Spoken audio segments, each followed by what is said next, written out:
Hello and welcome to episode 192 of This Week of Gear Report for the 28th of December, 2023. That means this is going to be the last show of the year. And let's see, having trouble streaming to Rumble, it says. All right, well, I think I'm going to ignore that for now and see what happens. But so that's one thing we've been working on is trying to get the stream set up on different platforms since YouTube has been a little less than friendly lately and has found great sport in nuking Gear Report channels. So I've been fortunate and got one of them back. I'm not sure how, but I don't want to lose any more, and we want to have extra places to broadcast. So I'll have to figure out why that generic broadcast stream to Rumble isn't working at some later point.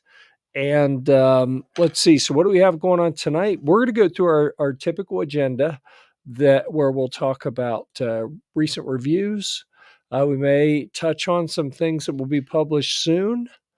And then I think we're going to get started off, though. The only way we could really start off, let's be honest here. We haven't played our favorite game of Where in the World is Kevin in quite a while. But since Kevin's here in voice only this time, where in the world is Kevin? What's up, Jeff? Good to talk with you, man. All right. It's been a hell of a month. Yeah. I went up to Michigan, went to GSL's manufacturing facility in Jackson, and then went up to, and I spent a week up there, did our Christmas party, went through Lansing, and then went over to Grand Rapids, Kalamazoo, St. Joe, South Bend, and then I went to Fort Wayne and recorded with Tippmann. We recorded with those tracers, and my contact at Tippmann, he says, "Hey, Kevin, I got a bunch of tracers. What do you want to do?" And I'm like, let's record jingle bells with suppressed weapons and tracers at night, red and green tracers. Okay.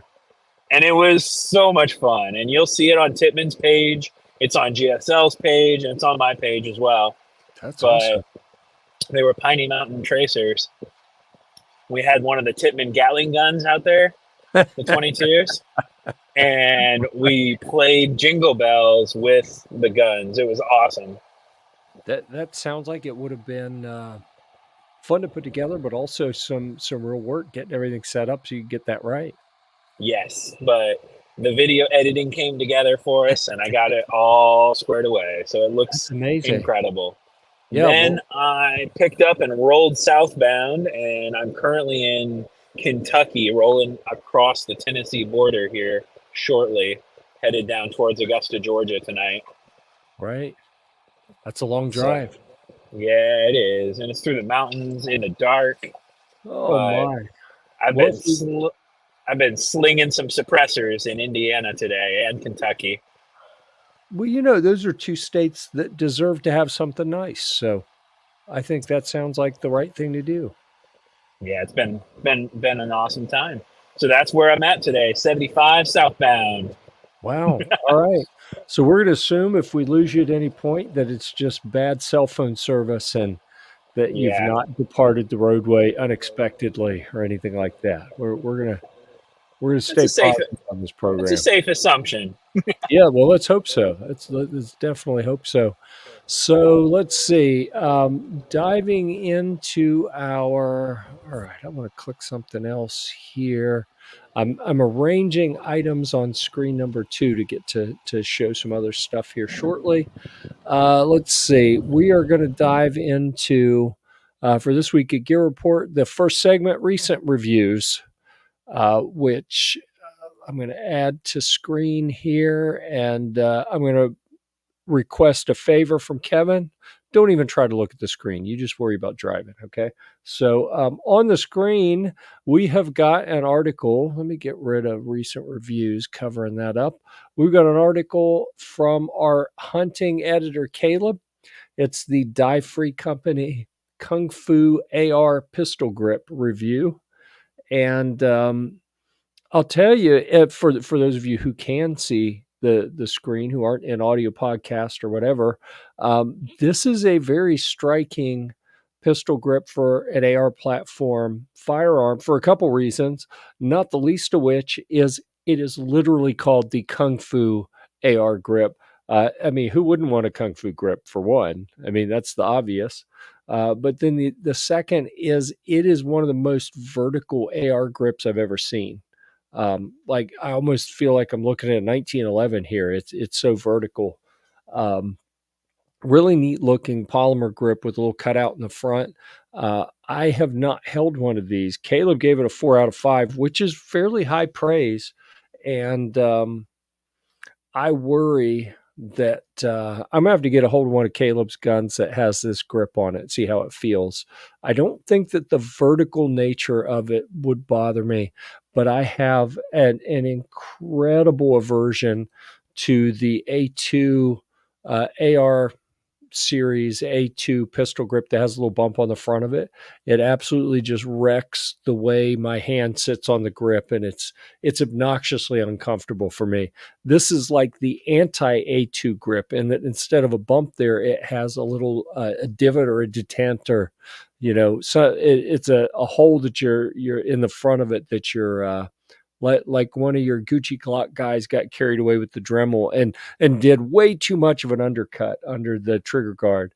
And I worry, that for some people that's going to fall in a good place. It's going to fit good for their hand. For other people, it isn't. So I worry that when I try it, that maybe it won't fit right for me, but it looks interesting, and I certainly like the idea of having different grip angles. This one is a 12-degree grip angle for people to try, and you got to assume that a more severe grip angle is going to work better for some people, and less severe is going to work better for other people. So I like that there are options out there. Thank you to Comart for tossing the customer yo yo yo with an exclamation point. He is happy about it. So thank you for that. We appreciate you. So this review from Caleb, though, it's been in the editing queue for a while, and I just got to it. But I am excited to find one of these Kung Fu grips and get my hands on it and see how it feels, because it's fairly different than anything I've seen. And I think it's interesting that the little app that runs on the Gear Report website that makes suggestions has suggested the Riker grip as a follow-on article that someone may like. And I think that's interesting because that is one that, I mean, I've told Braun this, who came up and invented, he came up with and invented the Riker grip. I told him, I was like, man, first time I saw that, I thought it was the dumbest thing I ever saw. And it was after getting my hands on it, using a little bit, that I realized that it had some real promise. So I had similar thoughts about the Kung Fu grip. So I'm anxious to see how that bears out when I actually get my hands on one. All right. So let me show you something that, so while we have the screen up, we've got the resurrection of the Gear Report Maker channel. So you may remember last week we had created a new channel to put some of the 3D printing, laser engraving, woodworking, metalworking, all of that kind of stuff on its own channel, so we could kind of target an audience and you keep people happy by giving them things they want to see. And so the Gear Report Maker channel, I think it was approaching a week old when, maybe a week and a half, when the good folks at YouTube decided that they didn't like it and they nuked it. And for whatever reason, when I filed the appeal, I got a denial that said, we looked over it, we can't reinstate the channel. And then on Christmas Day, about two and a half days after the denial came back, it was on Christmas Day, and I just happened to notice in the stream on YouTube that there were some videos that were marked Gear Report Maker, and I thought, wait a second, how are those up there? That channel got deleted, but sure enough, the channel had been reinstated. So I never saw a note from YouTube saying, Why it was taken down or why it was reinstated, I really have no idea. It said something about it had a description that was like spam or aggressively doing something that was not allowed. And as far as I know, that channel never did anything like that. That I so I never understood why they deleted it. I assumed it was because I had a link in the description that was not supposed to be there. So I went and cleaned all those up as soon as I could. But yeah, I don't understand it, but it's back. So enjoy it while it's there. I've dropped the URL in the chat if that's something that you want to check out. You can go check that out. I also put the link to the article from Caleb as well, if that's something that anyone finds interesting. So let's see. That is the Gear Report Maker channel. And in other channel news, they were not so kind as to reverse their decision on the Guitar Gear Report channel. That one did not come back as a Christmas miracle. It's still down. So if you have any interest in seeing our guitar content, you will find it on rumble.com. And I'm dropping the link in the comments there as well. So you can go check that out. And there are a couple new videos up on a 3D printed guitar. So we'll dive in and talk about 3D printing stuff and how that's gone in my initial week and a half. I guess tomorrow will be 2 weeks since the 3D printer arrived. So we can talk about, is that correct? Is it 2 weeks or one? No, it's 2 weeks. Yeah. And we can talk about how that experience has gone and some tips I have for anyone who might think that 3D printing could be something fun for them to get into. So let's see. That wraps up the recent reviews segment. We'll get that off the screen again. Reviews will be published soon. I know that we have one coming up on winter getaways that we had a guest author that contributed. That one is in the editing queue, and it's a shame. I actually hoped I would be able to have that ready before the show went live, but I needed another 2 minutes. So probably tomorrow that one will get published. And that's the only thing I'm going to commit to right now as far as any written reviews. But I do have lots of content on the guitar channel, on the maker channel, things that are in the queue and ready to go. So I think with that, I will remind everyone. Kevin asked me right before we went live his PSA on tonight because he thought he saw something about that in a reminder. And for whatever reason, I noticed right after we went live, I saw the reminder on my phone that said PSA, Palmetto State Armory joins live, but it's for January 11th. Why did I get that reminder today? Like at the same time as I got the reminders for this week's show? I have no idea. Google Calendar likes to do that, but it is a reminder. In 2 weeks on January 11th, we'll have the good folks from Palmetto State Armory here to talk about all the things they have going on. I did my best to get them to promise to drop some sort of exclusive new information prior to SHOT Show, because that's going to be 2 shows out from SHOT Show, 2 weeks out from SHOT Show. We'll see what we can get them to talk about. We're going to see if we can work our magic on them and get some new information before we head into SHOT Show. All right. So I think at this point, what we're going to do is before TJ stumbles in, then I think we need to cover a couple things. We'll give the repeal the NFA a little bit of time on screen, as well as Boo ATF, because that should be up there all the time, if we're being honest. But I want to come back to Guitarmageddon. We're going to do it. I know it frustrates some people, but it also frustrates other people. We don't do it enough. We're going to talk about this guy back here. So let me grab it real quick, and I'll talk you through what we have here. All right, so what we have is a nearly complete guitar, and I'm going to take the screen back since Kevin isn't on video anyway while he's driving down the interstate. I am going to make myself bigger and take the whole screen. See if I can swing the mic out of the way a little bit here. Okay. So what we have here is a standard guitar neck that I bought off of Amazon, and it was unattached. It didn't have the mounting holes drilled in it. It was actually, pretty inexpensive. I think 25, $30 for it, probably. Nice neck, not too shabby. Did need a little cleanup on the frets. I had a set of tuners already available that I put on here, and they look really nice. They're locking tuners. Everything looks good here. But in tightening them, this one here broke in the initial tightening. Otherwise, I'd play it for you. That keeps this guitar from being playable right now. Is this one had an internal gear failure. The new one to replace it should be here tomorrow or Saturday. I'm not sure. But those are the conventional parts of the guitar. So let me show you the exciting part is down here at the bottom. And we've talked before about Chris, who used to do firearms review stuff here at Gear Report.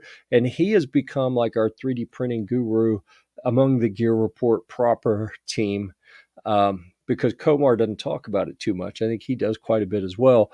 Chris printed this on a Bamboo Labs X1 Carbon 3D printer, and he did the matte orange, a black here in these, let me see, down here, these two sections are a real heavy black, and then this is a hollow section, and then the gray accents. And you'll notice we're missing a switch and two knobs here, as well as the output jack where you plug in this electric guitar. That's because this piece should be here Friday or Saturday, I'm not sure. The electronics, the knobs and switch that go in there. Once those show up, I can solder the pickups in and hook up the output jack that I already have.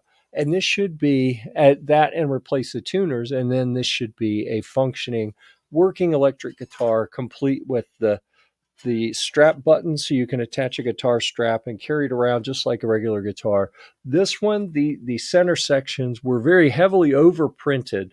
So it weighs 8 pounds, which is pretty much, 7.5 to 8 pounds is what a Fender Stratocaster would weigh. You would think with all of this hollowed out section, it'd be lighter, but these center pieces were grossly overprinted and way heavier than they could be. So this, you can see the screws in here. That's connecting the orange section to the black section. I have another one. It's very similar to this, but it is white and black. And I think that one, I moved it. I thought it was still behind me. That one, I think is going to be glued together so we won't have those screw holes. So that'll be a little bit different. So maybe next week you'll get to see that one playing. You may have noticed when we looked at the Guitar Gear Report channel that I've got we 3D printed an electric guitar is a video that I just put up there. So I will grab the link to that and share it in the comments. Here we go. So we have some comments from the Peanut Gallery here as well. Looks like it will attract giant bees. It could. It is a honeycomb themed guitar. Gun Snob got the yo wrong, but again, the people from Oklahoma, if they hit anything close to the right keys on the keyboard, I consider it a success. Terrible segment. I don't know. I think Guitarmageddon is one of our fun segments here. So we've got a couple. I've actually got a question for you on that honeycomb portion. Sure. Is that thing printed with two separate sections, or is it one giant piece? This one is printed in, let's see, 1, 2, it's in 5 sections. Okay. And then the little accent pieces are additional, all the little gray pieces. So let me see here if I can. I had some pictures somewhere. You can see, oh, that's the wrong screen. And I'm not trying to show you this, Kevin, because I know you're driving. So I'd rather you just shake your head and nod and act like you're looking at it. But it's got an upper section, a lower section, and then on the other side, it's an upper and lower in the center that are really thick printed. and then up under the top right horn, that's like a hollow section. So it's made in 5 sections because most consumer grade 3D printers aren't big enough to do an entire guitar body. So by default, when people make these, this is one of the neat things I'm learning about 3D printing. People make all sorts of designs and ideas, and they publish them mostly for free. There are some places where people sell designs as well, like you could go to our friend that was here last week, Middleton Made, and see some of the designs and things on his website. Where some of the stuff you can download for free, other things you can actually purchase. But these designs for all sorts of products are available all over the internet for free, and Nice. so most of these designs are set up for these consumer grade small bed printers that aren't big enough to print an entire guitar. The printer that I have is actually big enough that it will handle a lot of the different guitar designs as a single piece, which I'm pretty excited about. That's something that I'm going to dive into next. Is let's see, I'm trying to find better pictures here that'll show. I don't have any pictures available here to show easily that show them in sections. But my goal when I get this done, I've got this one that's being screwed together, another one that's going to be glued together. That's the final parts for that should show up in the next day or two as well. So both of those guitars should be done hopefully by the weekend if all the parts work out. And then I want to try printing one that the entire body prints on the bed in one go as a single piece. And that obviously will all be one color. But although some printers, Chris who printed this, his printer is not big enough to print the whole thing in one piece, but he can print up to 4 colors at the same time. So each layer can change colors, to any of the 4 different colors to give a different design that makes it look like it's made in pieces, although it's printed in one piece. Let's see here. We'll get that off the screen for now. All right, so that gets us through recent reviews. What'll be published soon? Guitarmageddon. We're waiting to see if TJ shows up for TJ's happy hour. I wonder if it's not another adult kickball night. So let's see. I had enough. I'm going through my list of banners I can put on the screen, and I still have one left over from when I did a live unboxing of a guitar from DHgate, and that reminded me something I wanted to share with people. If you have thought about ordering anything from the Chinese marketplaces like AliExpress or DHgate, then some experience I've had there is it all depends on which seller you pick. I think the platforms themselves are pretty good, and they seem to take care of people pretty well. But if you pick the wrong merchant, the wrong seller, and they're intent on ripping you off, they will try to wait you out and run you into the ground, waiting for you to give up on filing any kind of claims so you can get any kind of money back on anything. So just be prepared. If you choose to buy anything that's worth more than a few bucks or that you care about, getting your money's worth on, plan on either give it up quickly or committing for the long haul to fight them to get your money back, because there's no middle ground. Like there's no easy way. It's not like Amazon where you just click, a couple things and they process your refund and you're done. Like AliExpress, I got some hard drives refunded off AliExpress and it took like 3 weeks to get them refunded. And it was 3 weeks of checking stuff every day. And then DHgate, I've been working for a month and a half and am finally waiting for the company DHgate to act as a mediator between me and the seller, because they dug in their heel. They sent me the wrong product, completely wrong, and have just dug in their heels and are like, oh, too bad.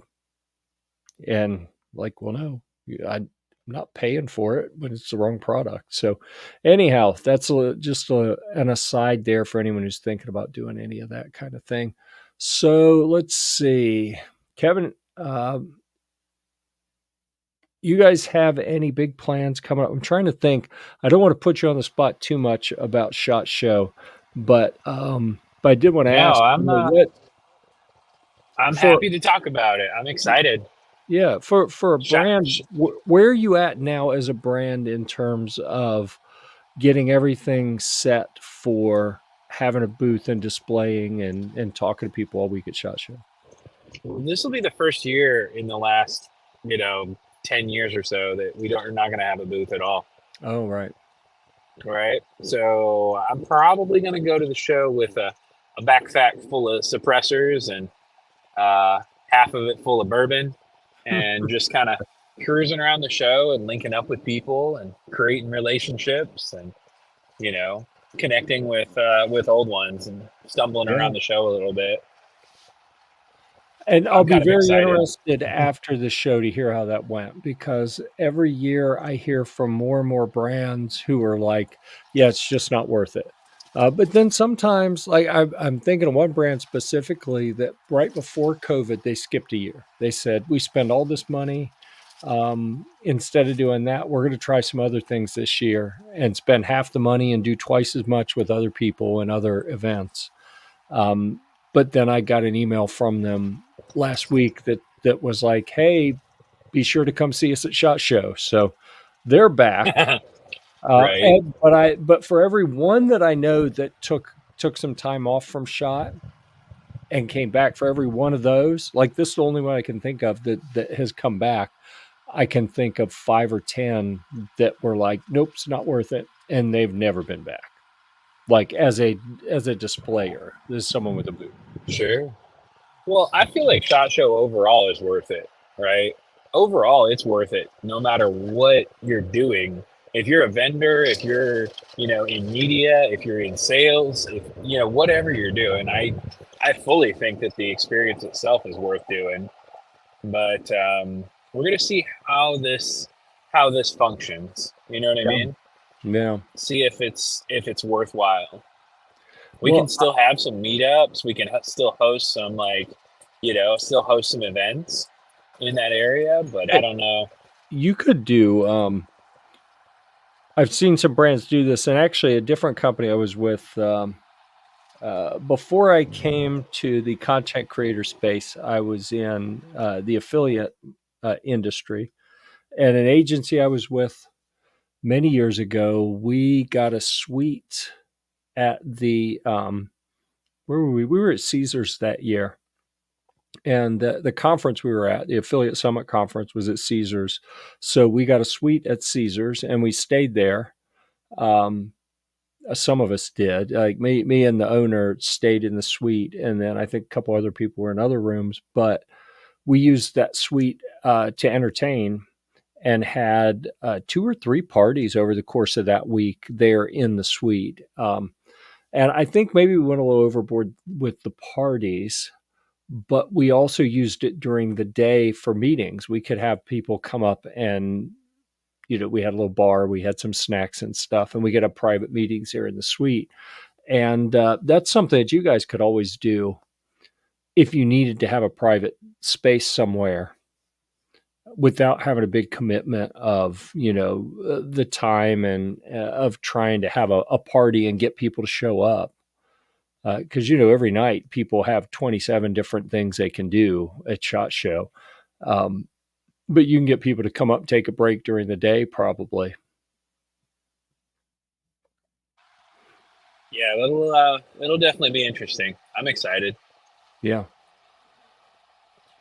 yeah. I'll be very interested to hear how it works out for you, because I would think that a lot of the people that you need to talk to um, are tied up a lot during the day as well. And if you have to get them to come see you in a booth, then they're competing with the walk up traffic. If you can go out and strategically visit those people, then you're going to be in a bit more control of your destiny, I think, in terms of who you Exactly. talk to. So, yeah, that That's sounds like a good exactly plan. that's exactly what I'm thinking. You know, we'll have a little bit more control of the environment, and we won't be tied to the booth, Yeah. right? Yep. The last couple of years, we've been at the supplier showcase up on the 5th floor, Hmm. and I've talked with a lot of FFLs around the country who said, I didn't even realize that there were people in that supplier showcase. You Yeah. know what I mean? And Yeah, well, why would they so, go there? They're not. If they're not manufacturing anything, if they're just a retail dealer, then uh, there's so much to see at SHOT Show, especially since they made it larger. It makes sense that people wouldn't go check. Like, why would an FFL just go check out Supplier Showcase if they didn't already know there was something to see there? yeah, the vendors that are up there, right? There are some awesome vendors at the Supplier Showcase. Yeah, There's Credit Card Processor, like Laura Morgan and Payrock, right? GSL's been up there, obviously. But there's companies that make banners, right? That do yeah, yeah, advertising, that do tablecloths and printing.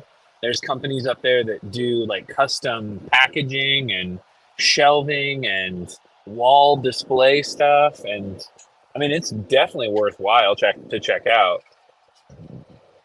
yeah. But it's only on Monday and Tuesday. So if Yeah. you go up to the fifth floor on Monday and Tuesday and see that showcase, and then go through the rest of the show, Wednesday, Thursday, Friday, then Sure. you can get the full experience of it. Yeah. Oh, G-Webs has got an idea for you. He says, rent a party bus, have people meet you at the smokers area. They jump in your bus and sit down for a while, looking at your gear while you drive around the block, then drop them off and pick up the next one. Interesting. I don't know how that would work out, but I love it. I love G-Webs it. has been to so many SHOT Shows. You can't discount his ideas when he has them. There's probably something there. That's Yeah. not a bad idea at Yeah. all.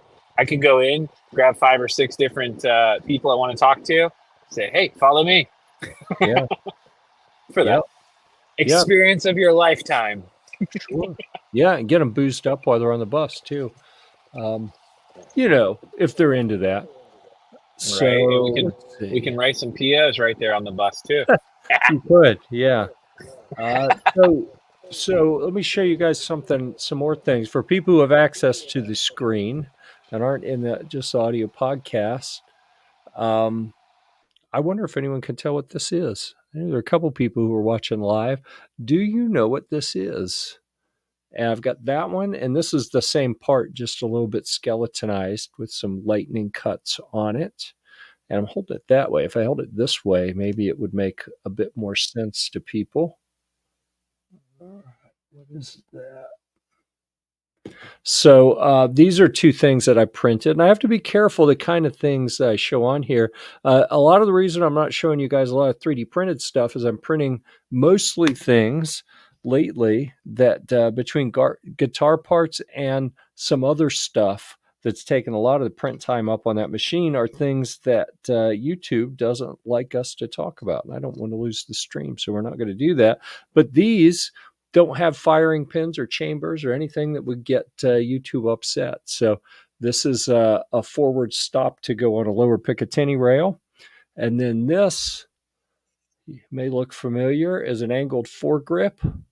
This came out of the printer a couple hours ago. I actually printed this one angled about like that with a whole bunch of support material up underneath to try to keep this pick rail slot up here clean, although I miscalculated on that. So that's got your forward stop on it as well as your angled foregrip there. So these were just some things I was trying to see how they would come out. They actually look really good. So pretty happy with those.